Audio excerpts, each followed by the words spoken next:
This is such an hour-long episode, and I think it should be. Like what's real life and what's not. None of it We're learning is. what meta is. None of this is. Yeah, None of this it's is all real. just a figment of your imagination. But here we go. You're tearing me apart, Daniel.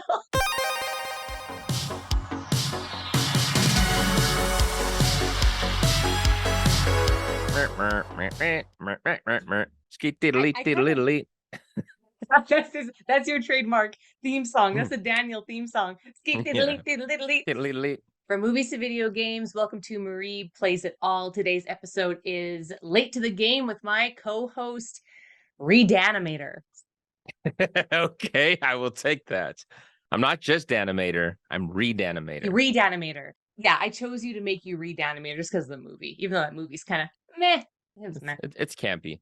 Anyway, Redanimator forces me to watch popular movies that I embarrassingly have not seen. If we had like a soundboard, it'd be the same sounds that we just make and push. We do have sound effects that sound like which I will put right here. Daniel, a Redanimator. What is Late to the Game all about? What do we do? So late to the game, I have a movie that Marie hasn't seen. If she's seen it and I was mistaken on this guess, then she gets the Uno reverse card, throw it back at me, and make me have to watch a movie. But here's the fun part. I'm going to ask a series of 10 questions that she has not seen the movie of, and she has to answer them to the best of her knowledge. Then we're going to watch the movie, come back, and see how right or how wrong she was before we find out if she's going to play it back or rage quit. Bam! Ow! You Ow! Redanimated the F out of that. Yes. Okay, so what is this movie that you're sure I haven't seen? Which I kind of really wish I haven't. I hope I haven't seen it because I don't have a movie for you. So this one is a phenomenal movie. Some would even say the greatest movie ever made. Some would say that. Are we going to say that on this episode? We'll find out. So the name of this movie is The Room. Oh, okay. I think is this the one that's that guy with the quotes and his funny, like the quotes or his, The fact that you haven't seen it, that's why I said this movie is one that I know you've seen stuff about, or at least know something of it. But the fact that you don't know anything, our listeners get to see you watch this movie for the first time. Let's get into the questions. And you guys already know the drill. Pop quiz, hot shot. Okay. We need a sound effect there, some kind of song. We need to have like a listener that's like makes music. And then we need like actual like theme songs for this kind of stuff. So if anybody wants to submit anything, please let us know. We need tons of jingles. Just like throw some jingles at us. Jingle jangle all over us. Let's go. We just want to hear. I want to hear it. Say and faces. Jingle all over our faces. That's what you're gonna say. And hey, whatever. All right. So the first question: what is the movie about? I have no idea, and I've always been curious about this movie. I don't know what this movie's about. There's a guy, and he can't act. But I don't know why he's in this movie. That is preposterous because you haven't seen the movie, so you don't know if he can act or not. I don't know. Are you going to ask me a quote? Are you going to ask us one of the questions, a famous quote question? It's not, but you can say it. Oh, I've just so many. There's so many in this movie. So say some. Well, the one that I just always know is the "Oh, hi, Mark." That one, right? That's this movie, right? Yep. What is it about though? It's about that guy with the hair. I'm guessing that he is some sort of an aspiring actor, maybe, in this movie.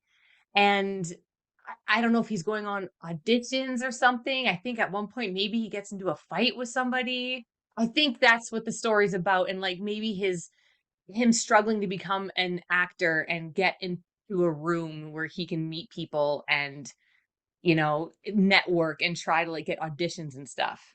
And it's really struggling. I don't know. Is that right? Okay, so you think it's about a person that wants to be an actor, but you think this person that was casted is a terrible actor that's playing an actor? Yes. Okay. Why does he want to be an actor?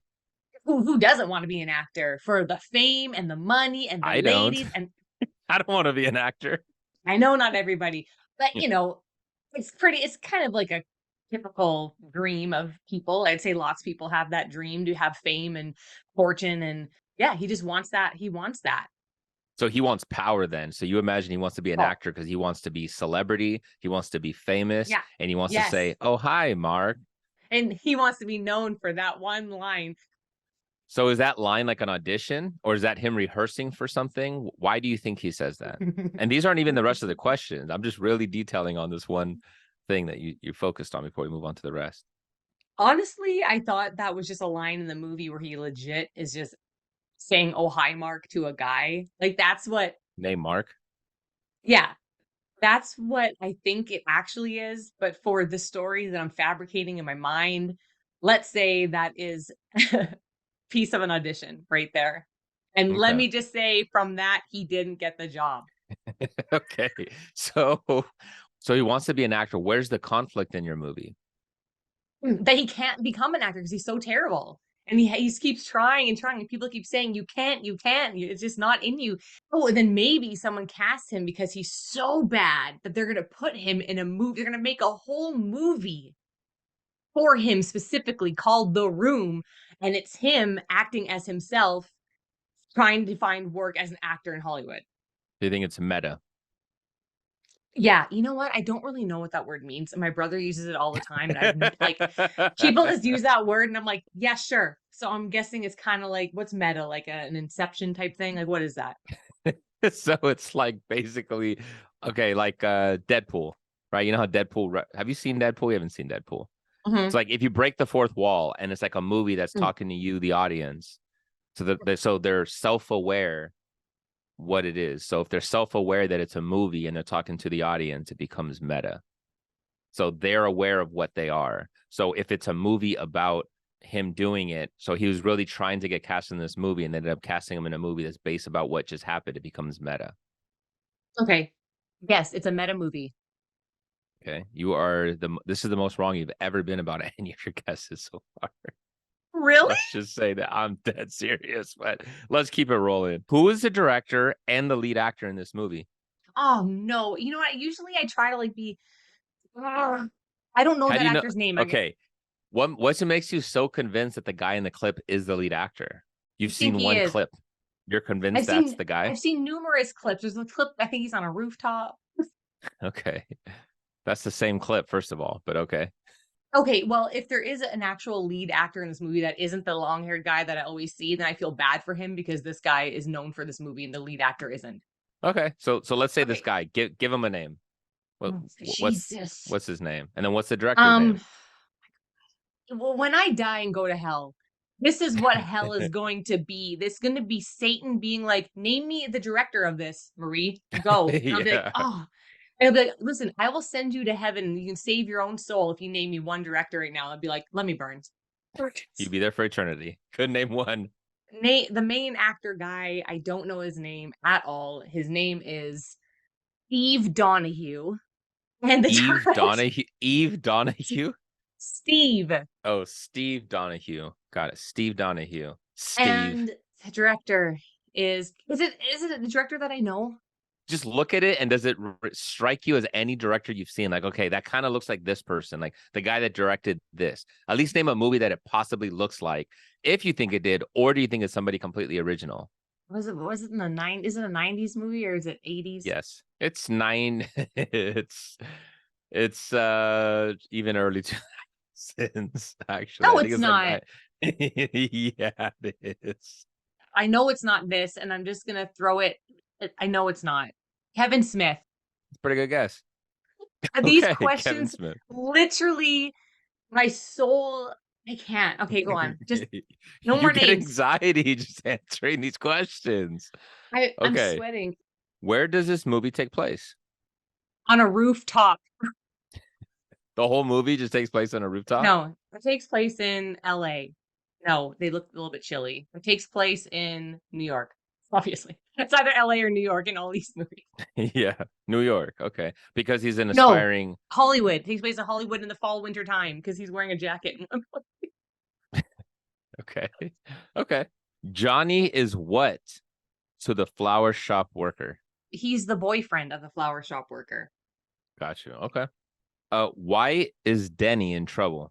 Which one is who is he? He's not Mark. See, Johnny. I think he's Johnny. So Denny's somebody else then, I'm thinking.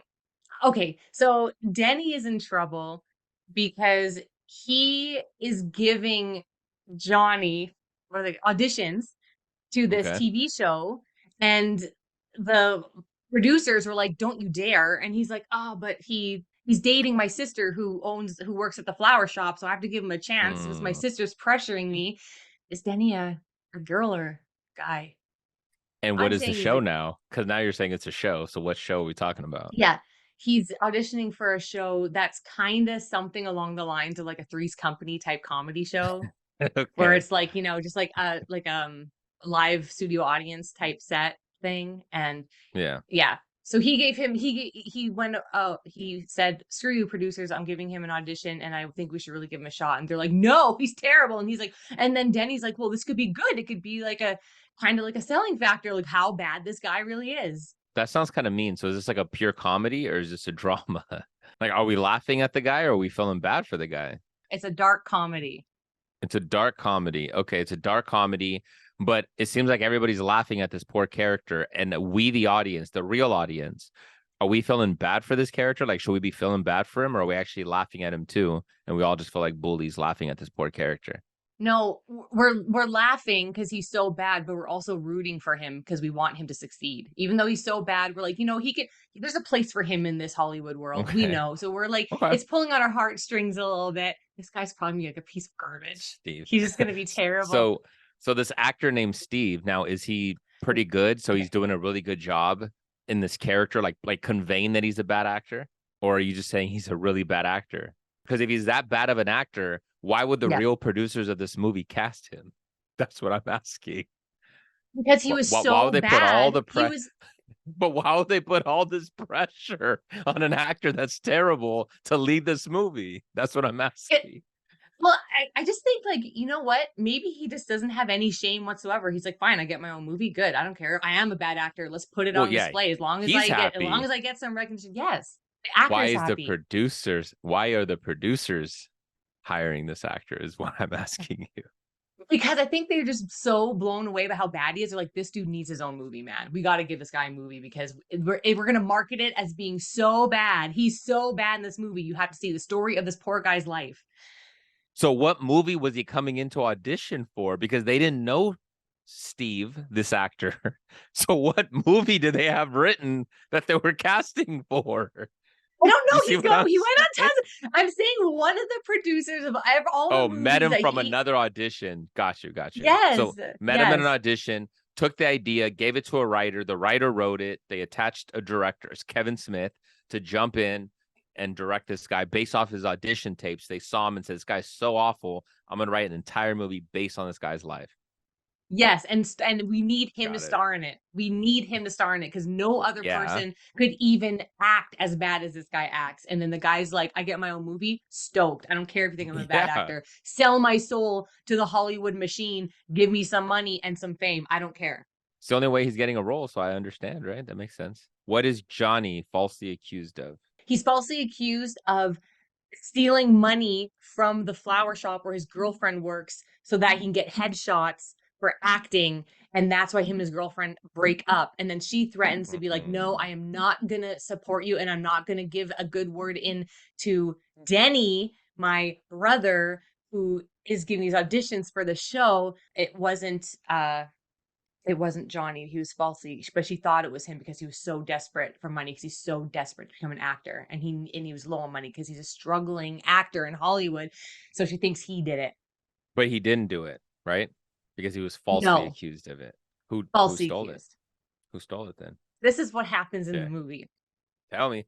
Johnny is in charge of bringing the bank deposit at close at the end of the night from the flower shop because he helps out his girlfriend too at the flower shop too. And she's Mm, like, "Here's mm. the bank deposit," and he brings it home and he's like, "Oh, I'm good. I'll bring it." But he wanted to go home because he gets a call on the way from Denny being like, "Hey, I got you this audition you wanted." And he gets so distracted, he forgets to take the bank thing. And they're like, we need to see you like right away for an audition. He goes in for it, forgets to drop off the bank thing. His girlfriend thinks that he stole it. And he's like, "I didn't steal it." And then he's like, shows her, and then she's like, "Oh, okay." And everything's okay.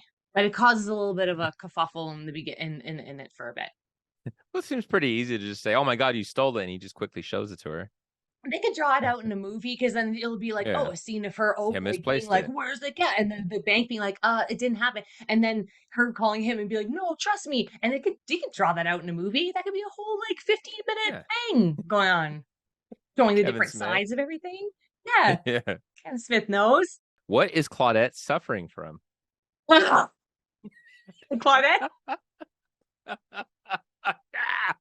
Look at all these characters, and there's more. I feel like I'm running a marathon. It's like exercise. Okay. This is a cardiovascular workout doing this with you, Daniel, Yes, it because I'm is. so like, da-doom, da-doom, da-doom. Okay. Claudette is his girlfriend. Okay. You didn't tell me the name. Claudette totally seems like someone who would run a flower shop. Okay. Done. That's who it is. So Claudette is, what did you say? She's suffering from something? She's suffering from something. You keep laughing. It's making me laugh. Just hold on. Okay.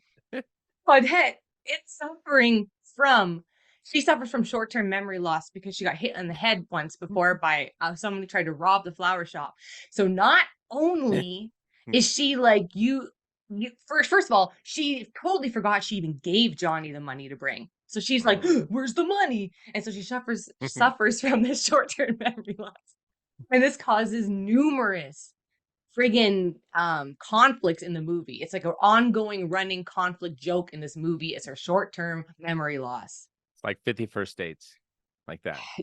Yeah, not that short term, but it's pretty short term. And then it's funny because in the movies, like the flowers keep dying because she forgets to like water them, and she's like, "Why am I not making any money at this flower store? Why are these dying? Is there something wrong? I'm getting the air tested in here. There's something wrong." It's really just her memory. Good. That sounds like a good, interesting character. Who is that played by? You have somebody in mind that's Ah, played by? Claudette is played by Rosario Dawson. Perfect. Let's go. Okay. What is the opening scene of this movie between Johnny and Lisa? Now there's a Lisa. All right, the opening scene of this movie with Johnny and Lisa. Lisa is his ex-girlfriend. So the very first scene in this Mm. movie is Lisa mad at him, kicking him out of their apartment, being like, "You'll never amount to anything. You can't support us. You're not making any money. You have these dreams. You'll never become an actor, blah, blah, blah, blah, blah." And that is the very first scene in the movie. And it's her kicking him out. And then he's like standing outside and he's like, "I need to get my act together." And then he goes to the flower shop to get flowers for Lisa. And then he meets Claudette. And he's like, "Oh, wait." And Claudette's kind of quirky. She can't really remember stuff. He thinks she's cute. Rosario Dawson's a babe. So then he's like, "Oh, okay." And then he just, yeah, that's where. So he's like, "Screw Lisa." And then he talks to Claudette about acting, and she's so supportive. She's like, "Oh, you can do it. I think you have star power. You got star quality in you." And then he falls for her. And then, yeah, and then she gives him that boost to like follow his dreams. That's nice of her with the short-term memory loss. So does she forget that she meets him all the time? That's to like reintroduce each other? Not all the time, but the next day she totally forgets. He goes in there and she's like, what?" And he's like, "Oh, and then yeah, they have this big thing. Got it. Okay. All while you're balancing this bad Steve actor with Rosario Dawson. Yes, Which sport do the group of friends play? lacrosse. You've clearly seen the clips and the memes of this. Got it. Okay. Yeah, it's lacrosse. Okay. I don't know Okay. what lacrosse entails, but it's definitely lacrosse. How does this movie end? The movie ends with the producers calling him being like, "Hey, we're gonna give you your own movie," and it makes him feel really good about himself, but really they're giving him his own movie because he's so terrible. They're kind of like using him to sell, this movie because he's so bad, but they're giving him, and he feels good about it. He's like, "Oh, I got, I finally did it." And the producer's like, "People are gonna come see how terrible this is. It's gonna be awesome." Oof, I feel bad for the character. Then it doesn't seem like a good comedy. It seems like a train wreck, like a drama. Well, good thing it isn't real. Why is it called The Room? Because he keeps on saying to people like, "Oh, hi, Mark. Did you get me into a room yet? Can you get me into a room? I need to be in a room. I need the audition room is like the Mm. room The or a audition room networking is room. what he's trying to strive for and get into all the time. That's why it's called the room. And how much did the movie cost? $27,000. With Kevin Smith? Okay. Yeah. Well, it's Okay. his first movie. before Clerks. People don't The know first that, one. but it is. No, I didn't know that. This is what got Clerks going.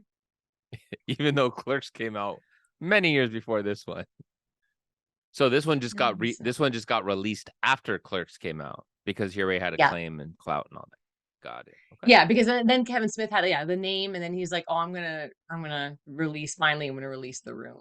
People are gonna see what my first movie was and why it was made." And then it became a cult classic. So like, did you see that Kevin Smith movie that you first made? And that's why it's so famous. Got it. That makes sense. Ready to go close the door and lock yourself inside this room and watch. All right, let's close the door in this room, Daniel. Let's go. Let's do it. But I will tell you this though, regarding this one. Once you watch The Room, you will never be able to go the rest of your life without saying you've ever watched it, that you've never watched it. I'll put it that way. This one, it changes your life. It's a life-changing experience. Spoons and all. What does that mean?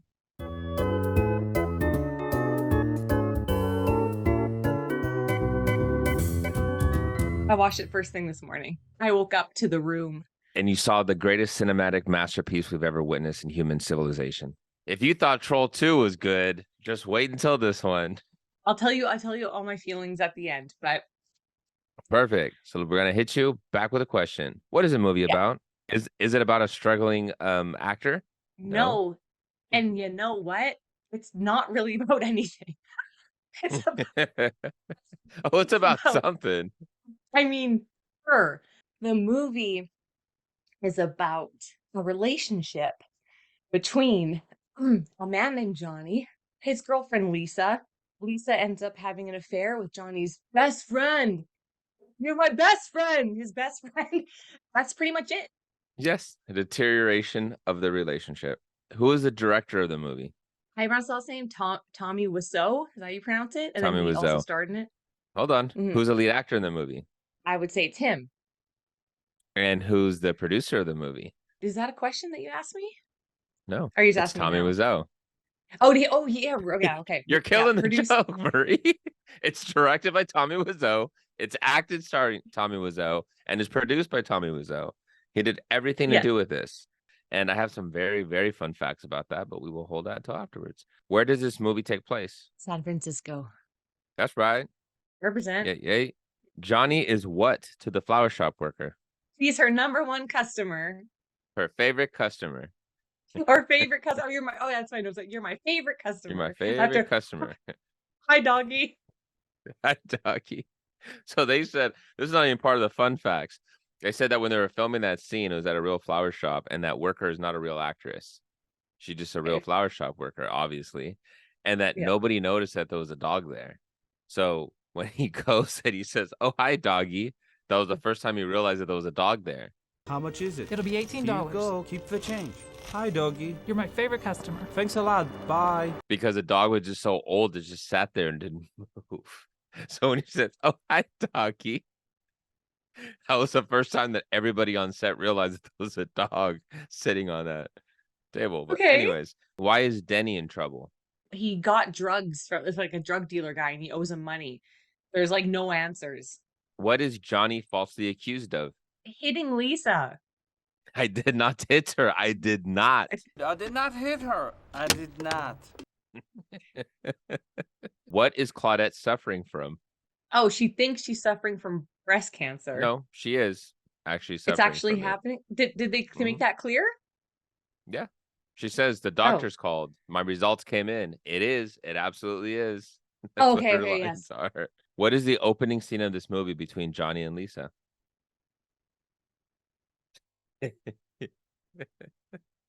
You said it was going to be his ex and it was them breaking up. Was it anything close to that? I wish. I wish.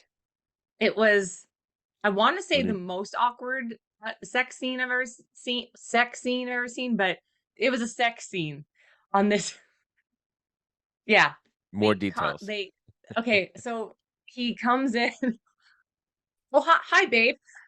And then Denny wants to watch, and then he's like, no. And there's a little bit of pillow fight that ensues. And then there's this kind of sex scene with overdubbed moaning and laughing. this immaculate bed, these draperies and these red candles and roses and rose petals. And as So romantic. foreplay, like rubbing a rose and then just rose petals and a shot of a butt flexing. Do you love his positioning and how accurate it was? Yeah, and it's like right in her rib cage. It seemed like he was like really giving it to her rib cage, just like really in that rib cage, and she was just like starfishing it. Yes. Which sport do the group of friends play? Oh God, nonstop football tossing, non-stop Let's toss the ball around. Okay. tossing around a football, just like this is what guys do, I guess. They talk about things while tossing, not even necessarily a throwing a football. They're No. talking underhand tossing. It's just so Underhand fun. tossing and they're like 3 feet away. He just thinks that's what Americans like to do. You could tell Tommy has never thrown a football before prior to that scene.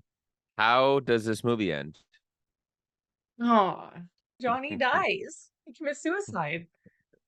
You're forgetting one key detail before he shoots himself. Lisa leaves him, and he has the most epic, torturous, like, God, imagining all these things about her. And I'm like, dude, okay, I've, been there, and you're so heartbroken, you just like scream out in pain. I'm like, yeah, okay.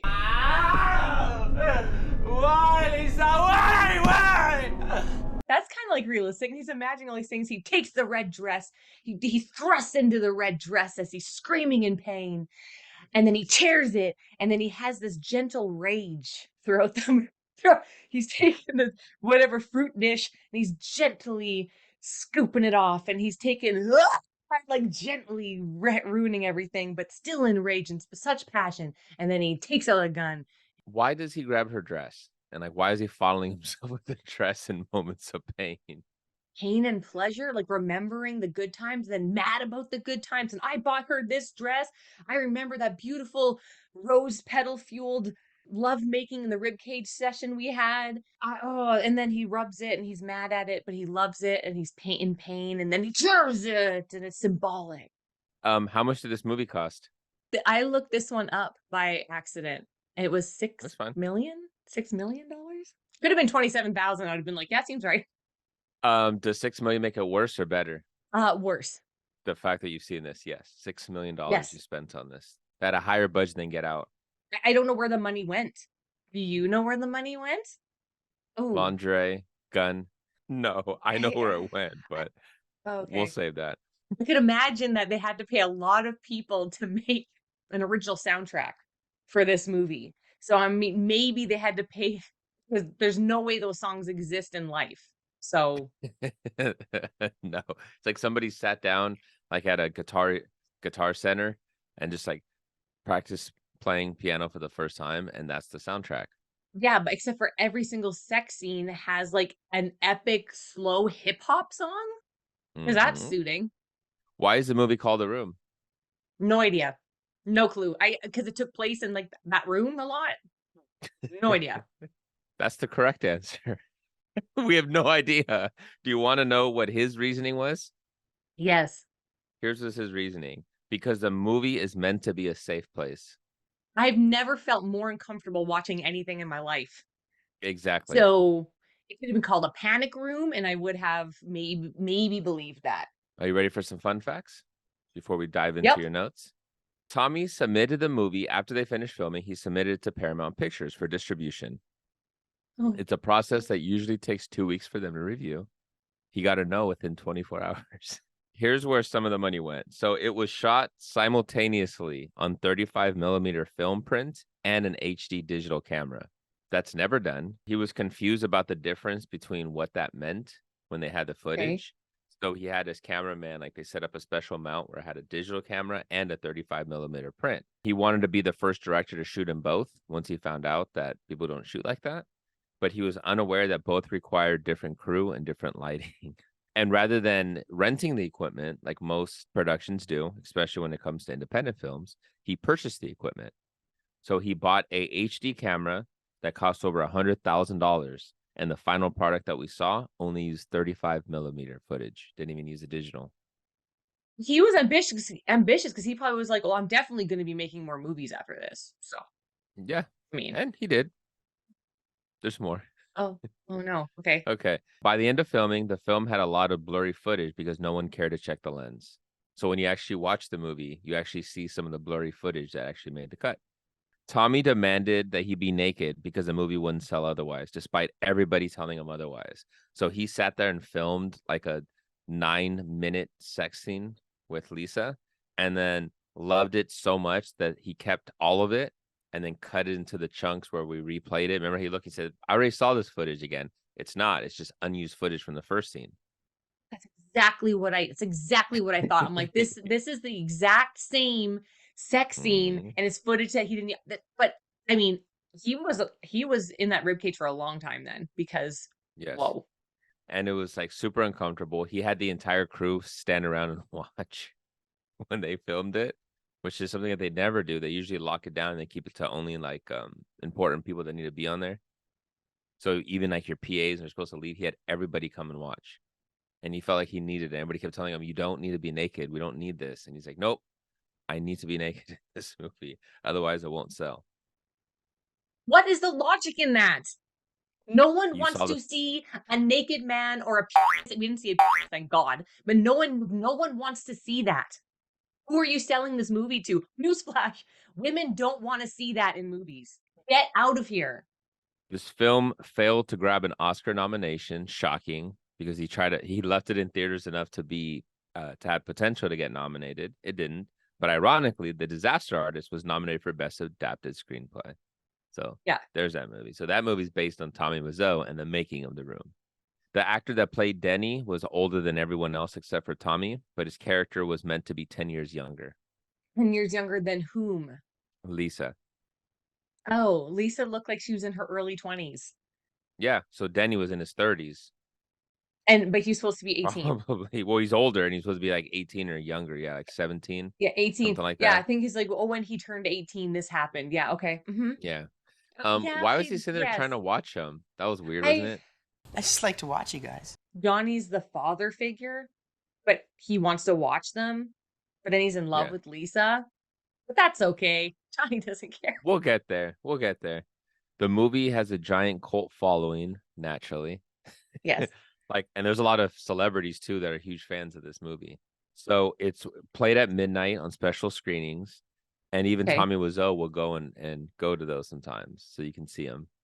And then people dress in characters and throw plastic spoons at the screen and toss footballs. Do you want to know why people toss spoons? Okay, I noticed that there's a picture of a spoon framed on a table. Is that the only reason? Gets better. There are multiple frames of spoons throughout that movie. Why, you may ask, is because when they were ready to film, Tommy thought that the apartment or the house looked too basic. So they ran out and bought stock like frames, and it came with spoons. And rather than swapping out the pictures, they just threw them up and started filming. Okay. So people throw plastic spoons at the screen. Now, the character of Mark, hi, Mark. The character of Mark was named after Matt Damon, who Tommy was obsessed with. Why wasn't he named Matt? Exactly. Somehow he had misheard the name, so he thought Matt Damon's name was Mark. Now, there's a producer out named Mark Damon, and people is led to believe that he got the two confused, and he claims, no, I didn't. I know Matt Damon. And yet you're not very obsessed with someone if you don't know their actual name. You're asking far too many logical questions. Marie, Tommy once yelled at a crew member for farting on set.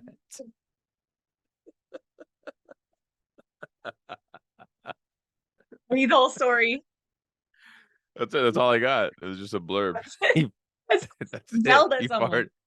Yelled at somebody for farting on set. Tommy had an assistant film BTS. So for those that don't know, behind the scenes, just so he can watch it later at night after they film for that day and hear what negativity people had to speak about him. So that way, if he ever got in arguments with them, he can mention all the mean stuff that they were saying. So just like in the movie, how he tapped the phone, he basically did that in a sense to, film. Ooh. Oh, the perfect crime. Sure. Two of the three producers. So there's three producers that you see on this film. Tommy Wiseau being one Okay. of them. Uh-huh. The other two had nothing to do with the movie. And in fact, one of them died years before they even conceived the idea of the movie. So you would ask, why would he Oh, include two other producers on there, right? Why not just himself? Because with him getting away with this kind of stuff, he can say, well, the other producers felt the same. So it wasn't him completely controlling everything. okay. Okay. So those are my fun facts. But basically, the reason why the budget obviously ballooned to 6 million was Mhm. because they kept filming, and he demanded that every actor and crew member be on set every day, even if they're in the scene or not. He wanted everybody there 8 a.m. sharp, even though he often came in past noon. He had everybody just sitting there waiting for him every day. So this guy's arrogant AF. Like Yes, he wrote the script himself. He didn't want anybody to change it, even though he had like a script supervisor and stuff on there. They asked him to, they said no. So what they did, they said that a lot of the dialogue was just like ridiculous. So they actually yeah. changed some of it, and then they had the actors read it, and then Tommy never even knew that he was. So they Ooh, just realized that he didn't really know his own material that much. It bled over to 6 million because they obviously had to like basically double their filming schedule because Tommy couldn't remember his lines, so he had to use cue cards, and most of the movie is ADR for that exact same reason. Tommy couldn't remember his lines and struggled throughout the pronunciation of the it seems you can tell, like it's obvious. Mhm. He now claims that it was a comedy, but when you Eh, ask what was the genre, and I just said, "Yep," it's because everybody believes that was on set. He said it was a drama. yeah. Yeah. And because they got laughed at and all that stuff, now they're saying it was an intended comedy. Right. He used to berate that poor Lisa actress sometimes on set, and when had their naked scene, she had moles, and he was telling the makeup crew to cover it up because nobody wants to see moles in a body. So he had everybody cover up moles if they had moles, like actors that were on camera. Yeah, because I'm sure she was thrilled to be doing sex scenes with this dude. He's a Mhm. prize, FYI. So I have so much to say about this. I have so much to say. Let's get into it. First, we need our jingle. Marie's notes. Marie's notes. Okay. Okay, this is what I'm going to do. This is how I take my notes. When I write my notes, they're Mhm. essentially just how I'm feeling and what I'm saying out loud at the screen, what I would be saying to somebody else if they're around me. Like a kid's doctor's map where it says point on the map of the smiley face that you filled today. And this would have been all yellow face, sad, but also laughing Yes. hysterically. This is what I'm going to do. I'm going to read. I'm just going to read. I'm going to read all my notes in progression of the beginning of the movie down as if I'm doing commentary on the movie. Okay? Good. Because this Let's is do it. essentially what it is. Here But we can you go. do it in his accent? No, I Okay, cannot deal. do that accent. I don't even know what accent that was. I don't even, where is he from? Marie, that is an age-long theory. Not even theory. Age-long question that people still don't have the answers to. And here's another thing. He funded the movie himself. People are like, how did you have $6 million? How do you have this money? That was another There's question no of mine. answers. There's no answers. No one knows. Elusive. Okay. Nobody knows. They still don't know. And he claims he's American. No, he is not Yes, American. I think he said he's Jersey. I think he said he's from Jersey or something like that. I thought you were gonna say Germany, and I was like, yeah, okay. That's my first thought. I'm like, like from Austria or you're German. Mm-mm. Here's Marie's notes. I started saying, oh no, at the first, hi babe. Oh my God. No. What is this bed? Feels amateur pornish. Hmm? What is this laugh he does? Why is it dubbed Daniel? Oh no. So no, That's the laugh. no, but it's like, ha ha, ha ha. It's like this like airy. Okay, anyway, I paused right as they went into the bedroom, and I'm so uncomfortable that I don't want to unpause. Why is this kid living with them and he likes to watch them? What the F is happening? This is the beginning of the movie. What is this song? Why the constant laughter? This poor actress. The script is written by a middle schooler. Oh my God, another awkward sex scene. The progression is so off-putting. Why is the stairs sex scene so long? They are just kissing on the steps, overdubbed moaning and breathing. You are a rose to me. This music. Hi, doggy. You're my favorite customer. Oh my God. An actual tie tied around the head of a drunk person. He's not American. He thinks this is what Americans do. They get drunk and they put ties. I've seen it on show. I've seen it in comics. Why does everyone owe Lisa one? She's always like, you owe me one. You owe me one. Why? If there is another awkward sex scene here, I'm going to cry. Legit yelling, please no, at the screen. Again with the soundtrack.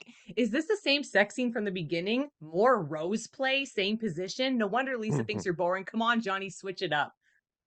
When she calls Mark, she's like, I miss you. And he's like, I just saw you. What are you talking about? You know what's funny about that?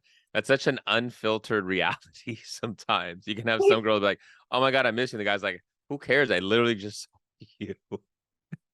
That's why it's funny, because this whole thing was an unfiltered cliche of how like guys are and girls are, and just like what you think a guy would say and what you think girls would do. Like it's just like the whole thing. Like, do you think girls like to cheat like guys do? Like, what is that sentence? What is that question? What does that mean? Do you hang out with your buddies and just like randomly say, so how's your sex life? Out of nowhere? Anyway, how is your sex life? Is that what you boys do? All the time. I'll toss in a football randomly. Hey, George, how's your sex life? Yeah, we do that right in between our Batman conversations. You're tearing me apart. You are tearing me apart, Lisa! Always these quotes about life, these random, do you understand life? That's life. This kid leaves his underwear. Oh, that's life. Love is blind. He says love is blind, totally the wrong context. Well, you know, they say love is blind. That's not what, you don't use that there. Love's blind means it doesn't matter what's on the exterior. Not you can just forgive someone if they screw you over. That's not what love is blind is. Cheap, cheap, cheap is not a chicken sound. You're just a little chicken. Cheep, cheep, cheep, cheep, cheep, cheep, cheep. One of the Bluths is gonna come in and go cha cheep cha cheep cha, because it's like, you know, they get all the chicken songs wrong. I'm like, okay, that is not what a chicken says. Cheep, cheep, cheep. No. So he does it first, and then he has them all doing it together. Cheep, cheep, cheep, cheep, cheep, cheep, cheep. I know. They agreed. Cinematic genius when you sit there and you watch it. That is perfection. That is poetry in motion. Constant greetings. Oh, hi, Mark. Constantly. Oh, hi, Mark. Oh, hi, Peter. Peter, I think is one of them. Oh, hi. You walk in. Hi. It's like no one. Yes. And by name. Here's the best part about that. Only in that movie do we ever see people continuously walking in and out of a room. He doesn't understand starting a scene mid-scene. Right. Everybody has to walk in and out. They have to walk in and out of the room every time. Yes, you're right. Every single scene. And it's always hi, and not like, hey, what's up? It's hi, your name. Like, it's like, like hi, Daniel. AI wrote it. Oh my gosh. And then it's always like, I'm busy. I gotta go. I want to be alone. Yeah. So Mark explains this really sad story about this girl that's taken advantage of. And then he just goes, ha ha, you're so funny, Mark. Beat her up so bad she ended up in a hospital on Guerrero Street. What a story, Mark. So they asked him, why would you laugh during that scene when this guy's giving a heartfelt thing? And he says, people are weird. People are crazy. People laugh all the time. It's life. Here's my quote. Boobs for no reason. I already am not a fan of pointless sex scenes in movies, but these ones literally serve no purpose and they don't suit the characters or the story. There is no tension. There's no passion. They're not sensual. They're not rough. They're not anything. It's just two people rubbing their bodies against each other for too long of a time and random boobs thrown in there just to have boobs thrown in there. Gyrating. But remember, the movie would never sell if he didn't have his butt on there. You're missing the point, Marie. There's a reason why there's sex scenes. Tommy Wiseau sells movies. It's not even about the boobs. It's about the butt. And the boobs better not have any damn moles on them. I told him we were expecting to make it interesting. Make what interesting? The relationship, the party? Yes. Lisa is a villain. It was definitely the relationship. That's why she wanted to make it, just to spice it up a little bit. The mom has cancer, and then they just never revisit it again. No, Why? why is that there? Why is that even put into the script? Drama. They just wanted drama. You know what I mean? They just wanted drama. But it's not even dramatic. It's, "Hey, I have cancer." There's not even a, "Oh," it's like, "Oh, yeah, I have cancer. The test came back. Oh, we're expecting. When's the baby due?" I lied. Why? To make it interesting. What? It's almost like they ran out of, your favorite drink at the restaurant. It's like, they ran out of hot dogs at Costco. It felt like a slight inconvenience. And I said, "So did Johnny really walk in while Lisa and Mark were kind of kissing and hold each other in the living room? Did that really happen, or was that like his drunk interpretation of what is happening? Why were they doing that? They were just Um, denying everything and hiding it. So and all of a sudden, there's like, who cares? We're just gonna like rub up on each other in the middle of yes. my fiance's Yep. birthday, so he can walk in and have the Mhm. dramatic scene. This is the way The he's man, finding out. the man is struggling through dialogue, and you think he's doing in his perspective and doing a creative shot. There is nothing creative about this movie. He has spoons in picture frames, Marie. You want to give him credit? No, that's literally what happened. So then you think, well, it can't possibly be that bad. Oh no, it is that bad. He was having sets built and constructed, despite the fact that they have real ambiance right outside that they can film for free. But no, it's a Yeah. real Hollywood movie. So he wanted the sets and everything built. That's why it ballooned to $6 million. So he had this billboard that he got. He got this one billboard on Hollywood Boulevard where he did that poster with his one eye that's like halfway blinking, that dark image of him. Mm-hmm. And he Mm-hmm. had it up there for 5 years, and it costs over $5,000 per month, and he ran it for 5 years. Why? Tommy Wiseau, the magic of Tommy Wiseau, because he has a hard fighting spirit of getting this movie seen. And here we are. It's a cult classic. Okay, like you were saying, you think that there'd be some sort of like meaningful scene with some sort of, it's because I was, you know what, I was trying to give it a little bit of like, ooh, you know what? This would have been a really good thing because he doesn't drink, right? He's like, I don't drink. He drinks one time, you know what? And then it shows him drinking at his birthday. And I'm thinking, oh, maybe this is why he doesn't drink, because he gets angry and he sees things that aren't happening and he misinterprets things. So maybe he didn't Nope. actually see, it was his assumptions, even though his assumptions would have been correct. It would have been his assumptions, and then it would have been blown out of proportion, even though he would have been correct. But still, it wasn't that. It just literally was happening. And for him not drinking, that wasn't even part of the story. Correct. Then it just, nothing mattered. Nothing mattered in this whole movie. And when you see him drunk at his party, he was actually sick and he was pounding NyQuil, but then drinking Red Bull so that he Ooh. wouldn't be as, tired from the medication. So that's why when you see him slurring and all that stuff, that's really how he was. So that's not him saying, oh, wow, he's acting good, being drunk, which is already bad acting. That was literally him struggling and slurring and doing all that. NyQuil and Red Bull. Wow. Mhm. That's okay. You know what though? He didn't deserve to die. I mean, that was kind of sad. Like he was a nice enough person, and he was always like, "You can come talk to me," to all his friends, and I'm there for you and everything like that. I was kind of like, oh, when he died. I mean, and then she's just like, I Did you lost him, but really? I still, yeah, I was just like, he, you know what? Like, I didn't like him. Like, no one's likable in this movie. No, like, you don't, you just, no one is likable. He's not likable. But at the same time, I'm like, I kind of was hoping he would have killed someone. Like, he would have killed Mark, or he kill Lisa. I don't care. Just like if he was a killer instead of killing himself, because he didn't do anything wrong. He didn't do anything wrong. He made this movie, Marie. He did many things wrong. This movie isn't so much about Johnny and Lisa and I Mark. know.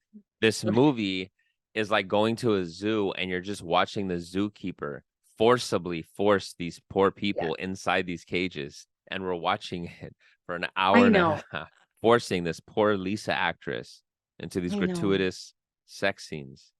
So he is the true villain of this movie. This is a horror movie. It's a horror movie. It's true, but you know how I like put myself in a situation and I can get emotional about pretty much anything. I was like, "Aw, he didn't do anything though. He was a nice friend." He was not a nice friend. He said we're best friends, but you never actually saw anything. You know what I mean? And Oh, there's like, you're I think it's like 30 or 38 minutes before you even see them interact or something like that. Like, there's all these things. They keep telling us character expositions. They keep telling us these character emotions, but we're not seeing any of it. No, there was like no emotion really in this movie. There was nothing. I said it's the same Oh, conversation over and there's over. emotion. You're tearing me apart, Lisa. Like, Well, there's the emotion. there's emotion, but there's no feeling. You know what I'm trying to say? You know what I'm trying to say with that? This is the magic of the room. Okay, so yeah, I said this movie is basically the same conversation happening about 6 or 7 times over and over with the same outcome. It could have been a 15, 20-minute short. My last note was, okay, but what was the point? There's no point. I try so hard to like put myself in a movie and put myself into these people and like really think about it. That's why I can get kind of sad. I am mad though about it because the whole time I was like, I felt really bad for the actress playing Lisa. Really bad. I actually felt bad for the actor playing Mark. And Mark is in a found footage horror movie called Infrared. And I watched that recently and it's actually not bad. And he's actually pretty good in it. Me shaking his head is not like, oh, Daniel's just trying to dismiss it. This is my judging. I am judging you so hard right now. He plays a psycho. Mark. I know, I'm kidding. Yeah. I felt bad for Lisa and him as well. Like you could tell on set there was a big struggle between a lot of people versus, you know, Tommy, and Tommy was very ego on set and stuff with it. Wow. But it ended up becoming a cult classic, so clearly it had some kind of magic to it. This is a movie that I've seen many a times. I love going back to it and watching it because you could sit there when you have a group of friends and you guys are drinking. You know what I mean? Or you relax and you can sit back with friends and laugh at it like it's a full-on comedy. It's hilarious. It becomes a hilarious movie to watch. It's like a Troll 2, except in my opinion, this one's funnier. And this one's funnier to go back to. And this one has been, I'm telling you, Troll 2 is like, you know, there's a beloved cult following and stuff for it. And it's regarded as one of the worst movies ever. But at least those ones were like Italians. And like I told you the whole backstory where they didn't speak English.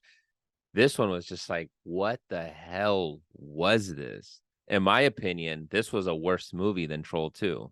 Because at least Troll 2 had a storyline. 100% worse than Troll 2. 100%. And Troll 2, you can tell like they were trying for something, I think. It seemed like they were really trying. And this movie, like you say, it was just like run by this dude who just, I think, has just like super arrogant and didn't give a crap with anybody. And all he wanted to do, you know what? I was kind of, you know what? What? My story about this movie was kind of freaking right about what he is, this man in real life, about how he just wanted to he just wanted fame and wanted to make a movie and wanted to be an actor and just wanted to be out there and didn't care.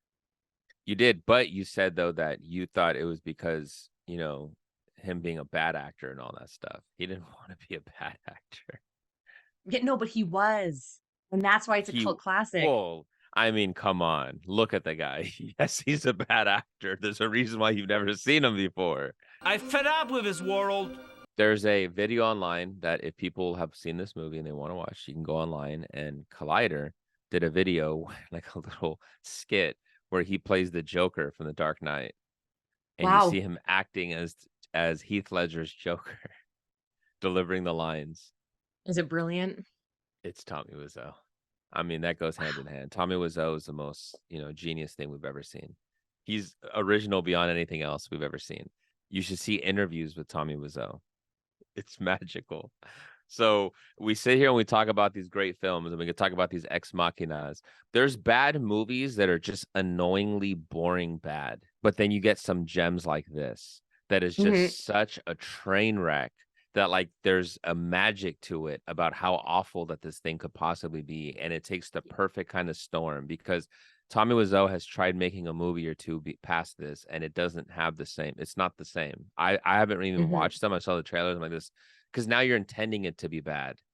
Yeah. This was an unintentional bad movie. Yes. That's the best kind. So you can sit there and appreciate this. So the fact that you're like, you would go back, I'm like, yes, this movie it's just ripe of comedy, like laughing out loud. And when you go back and you watch things, you're going to catch new things and you're just going to be dying. And when you know about the behind the scenes stuff, so watch The Disaster Artist and then go back and watch this one again. I and you'd be have like, to. "Oh my god, this Oh movie was my just god. oh my god." Exactly. See? Now anytime we say "oh my god," you associate it with that. Yep. This is why film is so beautiful, because everybody has access to making it. Everybody. And who are we to say, well, only Christopher Nolan, only Spielberg can make it? Hell no. Tommy Wiseau from New Jersey can make it. New Jersey. So are you gonna play it back, or are you gonna rage quit this? This is a movie like Troll 2, which I think beyond Troll 2, beyond, where this movie needs to be shared. This movie is an experience. And this is definitely something that you don't ever rage quit and say, oh, it was so bad, never watching it again. You're right. It's so hilariously bad that you want other people to watch it. Like you say, a party situation, a relaxing situation with friends. Like, yeah, I would watch this again with people just to be like wanting their reactions Yes. and just to talk about it later, to laugh about it, to see Yes. their reactions. That's why I say about this movie, it's so atrociously awful that there's something beautiful about it. Or when you're sitting there and you're watching somebody literally in tears, dying, saying, "Why would he do that? Why would he say this?" And you're just laughing because you know it makes no freaking sense. There's no explanation for this. But to see somebody trying to process logic while experiencing this movie is the comedy. That's the comedy of this movie, because you're sitting there trying to do that and you're laughing, but then to watch and step out of it and watch somebody else go through this, it is gorgeous. It is so gorgeous to watch and experience. And that's why I say I've seen people try to make intentionally bad movies. Like, you know how they had Scary Movie 1 and Scary Movie 2 were funny parody movies. It's not even those ones. You know, they came out the Scary Movie 5 and Scary Movie 6 and Yeah. superhero movie. Those ones were so trying to be bad movies that, like, they're not funny to me. They're stupid. No. I can't sit through those, they're just bad. You're intentionally trying to make bad movies. The magic of Troll 2 and The Room is that they were not. Don't ever let anybody tell you that you can't do your dreams. Don't let anybody Aw, tell you, because you might be able to make very Troll sweet. 3. The Room 2, the panic room, the whatever Yeah. room, the hallway, whatever, the Yeah. bathroom, whatever you want to do.